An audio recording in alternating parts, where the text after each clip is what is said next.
आज का जो हमारा टॉपिक है वो है रेडिएशन सेफ्टी। रेडिएशन के बारे में हम पहले टॉपिक में भी बात कर चुके हैं, अगर आपने नहीं देखा तो आप इससे पहले वाला वीडियो देख सकते हैं। ठीक है, तो आज एक शॉर्ट में हम बिल्कुल डिस्कस करेंगे अबाउट रेडिएशन सेफ्टी। ठीक है, पहली चीज़ रेडिएशन होती क्या है। ठीक है, radiation is simple energy travelling through space, कोई भी ऐसी एनर्जी जो स्पेस के थ्रू ट्रैवल करे। ठीक है, अब इसके जो है दो कैटेगरीज हैं हमारे पास। ठीक है, एक होती है आयोनाइजिंग रेडिएशन, एक होती है नॉन आयोनाइजिंग रेडिएशन। ठीक है, मेन अभी हम जो फोकस्ड हमेशा रहेगा हमारा वो है आयोनाइजिंग।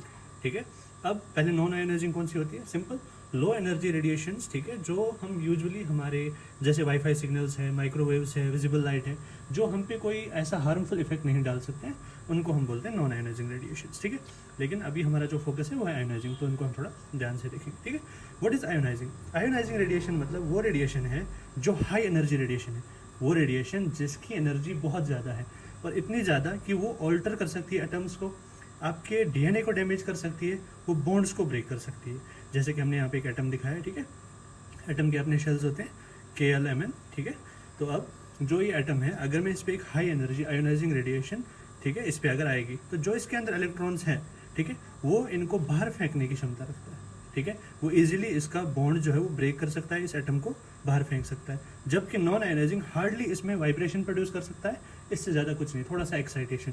लेकिन आयोनाइजिंग रेडिएशन सीधा एक इलेक्ट्रॉन को उसकी शेल से पूरा बाहर रिमूव कर सकता है। ठीक है, अब हमारा रेडिएशन प्रोटेक्शन। अब जब हमें पता लग गया कि रेडिएशन जो है वो हार्मफुल है हमारे लिए, तो अब इससे बचने के लिए हम क्या क्या कर सकते हैं। इसके कुछ प्रिंसिपल्स हैं। जो मेन प्रिंसिपल है उसका नाम है अलारा, ALARA। ठीक है, ये गोल्डन रूल है हमारा रेडिएशन प्रोटेक्शन का, जिसका फुल फॉर्म है as low as reasonably achievable. ठीक है, इसका मतलब क्या है, जैसा ये मेन यूजुअली रेडियोलॉजी वाले स्टूडेंट्स के लिए। ठीक है, तो radiology is all about imaging.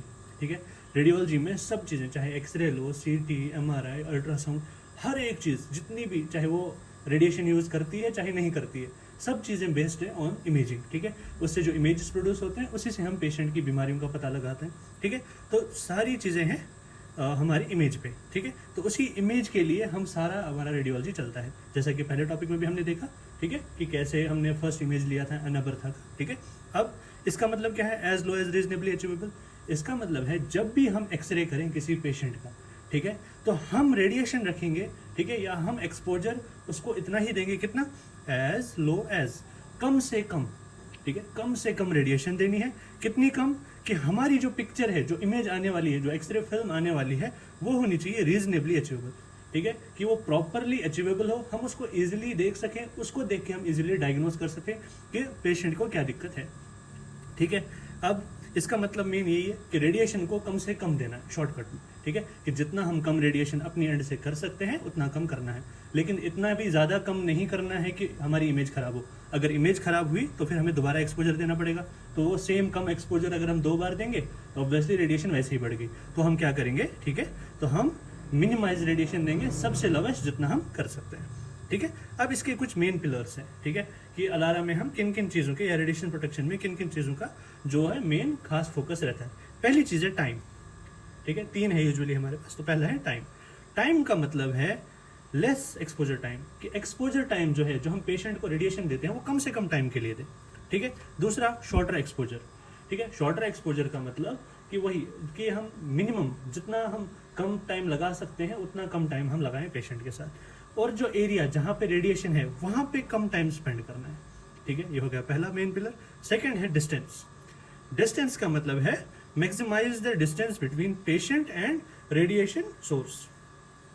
जो हमारा रेडिएशन सोर्स है उससे पेशेंट को जितना हम दूर रख सकते हैं रखें। ठीक है, और खुद भी उससे जितना हम दूर रह सकते हैं हम रहें। ठीक है, उसके बाद आती है शील्डिंग। ठीक है, शील्डिंग जो है हमारी वो है यूज प्रोटेक्टिव बैरियर्स। हम बीच में प्रोटेक्टिव बैरियर्स रख सकते हैं इजीली, ताकि हमें रेडिएशन डायरेक्ट ना लगे। ठीक है, यूज लेड एप्रन शील्ड। जो हमारे पास लेड एप्रन्स आते हैं, शील्ड्स आते हैं, गोनार्ड शील्ड्स, थायराइड शील्ड्स, आई शील्ड्स, ग्लासेस, ग्लोव्स, सारे लेड के बने होते हैं। इजीली हम उनको वेयर कर सकते हैं और खुद को हम डायरेक्ट एक्सपोजर से बचा सकते हैं। ठीक है, अब जब हमें इतना कुछ पता लग गया कि रेडिएशन हार्मफुल है, तो फिर हम एक्सरे करते क्यों हैं, तो हम एक पेशेंट को रेडिएशन दे ही क्यों रहे हैं। ठीक है, वो सब डिपेंड करता है रिस्क वर्सेस बेनिफिट पे। ठीक है, तो रिस्क वर्सेस बेनिफिट क्या है, कि अगर हम किसी पेशेंट का एक्सरे कर रहे हैं, मान लीजिए, तो उसको रिस्क जो है वो 60% है उस एक्सरे से, और बेनिफिट 40% है। इसका मतलब बेनिफिट बहुत रिड्यूस्ड है और रिस्क ज़्यादा है तो हम यहाँ पे पेशेंट को जो है एक्सरे नहीं देंगे, हम रेडिएशन नहीं देंगे, हम इसका कोई ऑल्टरनेटिव ढूंढ के उसका ट्रीटमेंट या डायग्नोसिस करेंगे। अब अगर हमें लगता है कि बेनिफिट ज़्यादा हो रहा है, ठीक है, और रिस्क जो है वो कम है, ठीक है, यहाँ पे बेनिफिट और रिस्क जो है कम है, तो यहाँ पे हम एक्सपोजर इजीली पेशेंट को देंगे। क्यों? क्योंकि जो रिस्क है वो बहुत कम है और बेनिफिट पेशेंट को उससे बहुत ज़्यादा मिल रहा है। ठीक है, तो ये था शॉर्ट में हमारा रेडिएशन सेफ्टी। इसका पूरा वीडियो हम नेक्स्ट पार्ट में डालेंगे, प्रॉपरली एक्सप्लेन सारी चीज़ें। ठीक है, तो stay tune and thank you very much.